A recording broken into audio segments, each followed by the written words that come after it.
Hello students, welcome on my channel. This is S Kumar Commerce Educator, and today now we are going to calculate current ratio for question number 6. According to this question, information given that current ratio is 2.5. Working capital is rupees 1,50,000. Calculate the amount of current assets and current liabilities. Question थोड़ा different है। यहाँ पर current ratio हमको find नहीं करना है। Current ratio इन्होंने already दिया है क्वेश्चन में 2.5 इज करंट रेशियो। हमको करंट रेशियो दिया हुआ है, वर्किंग कैपिटल दी हुई है 1,50,000 और हमको कैलकुलेट करना करंट एसेट्स और करंट लाइबिलिटीज़। तो सबसे पहले हम लोग करंट रेशियो का फार्मूला लिखेंगे। Current ratio is equal to current assets upon current liabilities.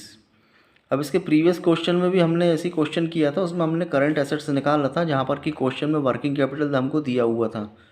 तो करंट एसेट्स जब वर्किंग कैपिटल दिया रहता है और करंट एसेट्स क्वेश्चन में प्रोवाइड नहीं है तो हम लोग क्या करते हैं, वर्किंग कैपिटल में प्लस करते हैं करंट लाइबिलिटीज़। अगर करंट लाइबिलिटीज़ की वैल्यू दी है तो वर्किंग कैपिटल प्लस हम करंट लाइबिलिटीज़ अगर हम करते हैं तो हमको क्या फाइंड हो जाता है, करंट एसेट्स।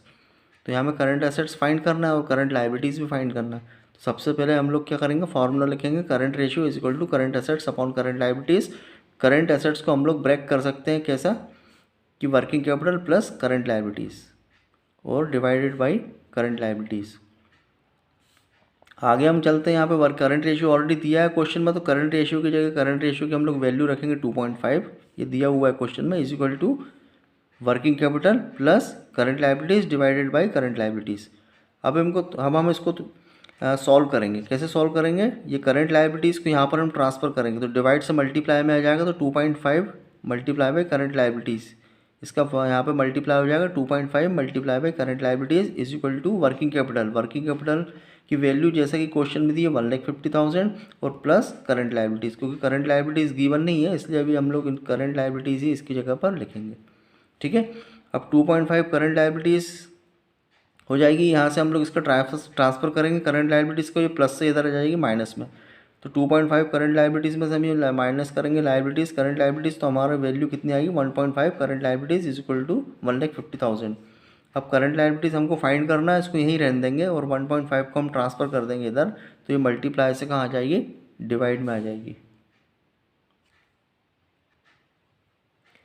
यहाँ पर 2.5 current liabilities minus current liabilities is equal to 1,50,000। इसमें से हम माइनस करेंगे 2.5 में से, तो हो जाएगा 1.5 current liabilities is equal to 1,50,000। अब करंट लाइबिलिटीज़ की हमको वैल्यू फाइंड करना है, तो करंट लाइबिलिटीज़ हम यही रहने देंगे और 1,50,000 और 1.5 को हम यहाँ से ट्रांसफ़र कर देंगे तो मल्टीप्लाई से डिवाइड में आ जाएगा। तो जब हम डिवाइड करेंगे 150 को 1.5 से तो हमारी आंसर आएगा 1,00,000 रुपीज़। मतलब हमारी करंट लाइबिलिटीज़ का कितनी आएगी, 1,00,000 रुपीज़।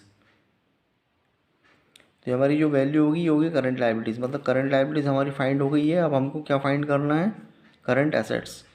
करंट एसेट्स कैसे निकालेंगे, वर्किंग कैपिटल दिया हुआ है क्वेश्चन में और करंट लाइबिलिटीज़ भी हमने फाइंड कर ली है। तो वर्किंग कैपिटल 1,50,000 और करंट लाइबिलिटीज़ हमारी कितनी आई है 1,00,000 रुपीज़। हम इन दोनों को प्लस कर देंगे, working capital plus current liabilities दोनों को प्लस करेंगे तो हमारी क्या वैल्यू आएगी, हमारी 2,50,000, जो कि हमारा क्या होगा, करंट एसेट्स। ये करंट एसेट्स की वैल्यू है। मतलब करंट लाइबिलिटीज़ 1,00,000 रुपीज़ और करंट एसेट्स 2,50,000 रुपीज़, जो कि हमको क्वेश्चन में फाइंड करना था। ओके, अब हम करते हैं नेक्स्ट क्वेश्चन।